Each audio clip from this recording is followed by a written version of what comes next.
Bonjour à tous. Plus que quelques heures et l'année 2019 va définitivement rentrer dans l'histoire. Mais avant de tourner la page de cette année, je vous propose de revenir sur les événements marquants de ces 12 derniers mois au Cameroun. La rédaction de Naya TV a sélectionné pour vous 10 événements de ces 365 jours qui s'achèvent. L'événement qui occupe la 10e place est l'élimination des Lions indomptables en 8e de finale de la Coupe d'Afrique des Nations de football.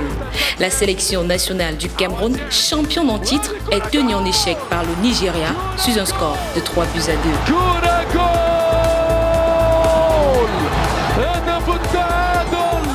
2. Retour précoce des Lions indomptables à la maison. La déception et la tristesse sont au rendez-vous. Les sélectionneurs Clarence Seedorf et Patrick Kluivert payent cash la sortie prématurée du Cameroun dans cette compétition. Le duo est sèchement viré par le ministre des Sports. En 9e position, c'est le fameux discours du président de la République, Paul Biya, le 10 septembre 2019. J'ai décidé de convoquer dès la fin du mois en cours un dialogue national. Connu pour son silence et ses prises de parole peu régulières, Paul Biya prononce un discours en dehors de ses deux habituelles allocutions du 10 février et du 31 décembre de chaque année. Un discours de presque 30 minutes pour annoncer la tenue d'un grand dialogue national pour tenter de résoudre la crise séparatiste qui sévit depuis 3 ans déjà dans les régions du Nord-Ouest et du Sud-Ouest. Dans la position 8 de ce classement, c'est la tenue effective du Grand Dialogue National, présidé du 30 septembre au 4 octobre au Palais des Congrès de Yaoundé par le Premier ministre Joseph Diongouté. Ce grand dialogue a connu la participation d'un peu plus de 400 personnes venues des 10 régions du Cameroun et de la diaspora. Objectif affiché, mettre fin à la crise dans les régions anglophones et décrisper la situation sociopolitique du Cameroun.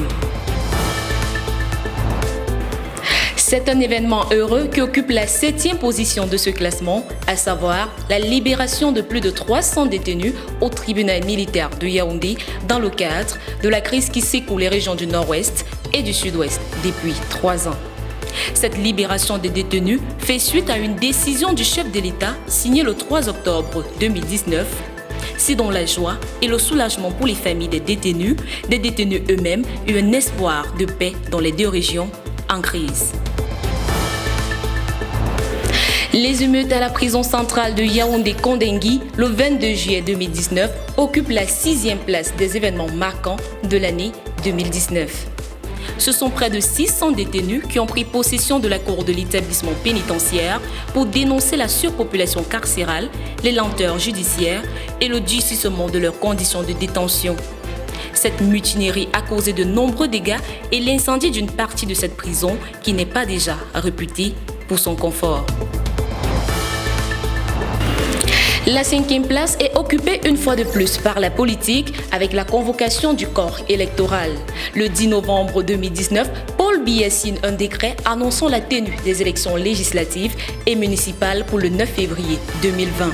Un double scrutin boycotté par certains partis politiques dont le CPP de Kawala et surtout le MRC de Maurice Kamto. En 4e place du classement, les émeutes de Saint-Mélima le 14 octobre 2019. À l'origine de ces troupes, la tragique découverte le 8 octobre du corps sans vie d'un jeune conducteur de mototaxi identifié comme appartenant à la communauté locale. Une rumeur qui se répand dans la ville fait porter la responsabilité de cet assassinat à certains ressortissants de la communauté Bamoun. Les esprits s'échauffent. Des jeunes décident de s'en prendre à plusieurs magasins de la ville qu'ils mettent à sac. Seule la visite du ministre de l'administration territoriale, Paul Atangadi, va réussir à mettre fin à la violence et au pillage à Saint-Mélima. En 3e position, l'arrestation du professeur Maurice Kamto le 29 janvier 2019. Le président du mouvement pour la renaissance du Cameroun est interpellé avec plusieurs dizaines de personnes à Douala et transféré à Yaoundé où il est incarcéré à la prison principale de Kondengui. Tous sont inculpés pour insurrection, rébellion, hostilité contre la patrie, dégradation des biens publics. Jugé devant le tribunal militaire, il risque jusqu'à la peine de mort. Le numéro 2 est la libération de l'opposant Maurice Kamto et de ses partisans après 9 mois de détention. Président élu Maurice Kamto, traité comme un bandit et jeté dans les geôles de la dictature. Le président de la République, Maurice Kamto, est domestiqué au LACAM. C'est-à-dire qu'il sortira de là, c'est-à-dire que de manière résolue, et ceux qui sont aujourd'hui considérés comme ses bourreaux lui permettront d'aller prendre son pouvoir.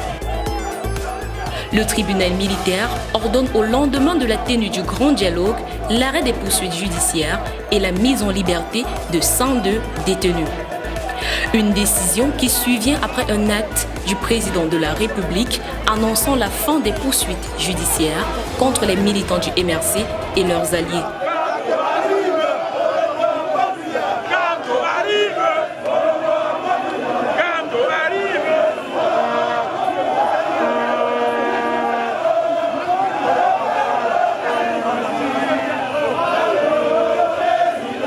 C'est donc une foule en liesse qui accueille Maurice Kamto à sa sortie devant la prison dans les rues de Yaoundé et à son domicile.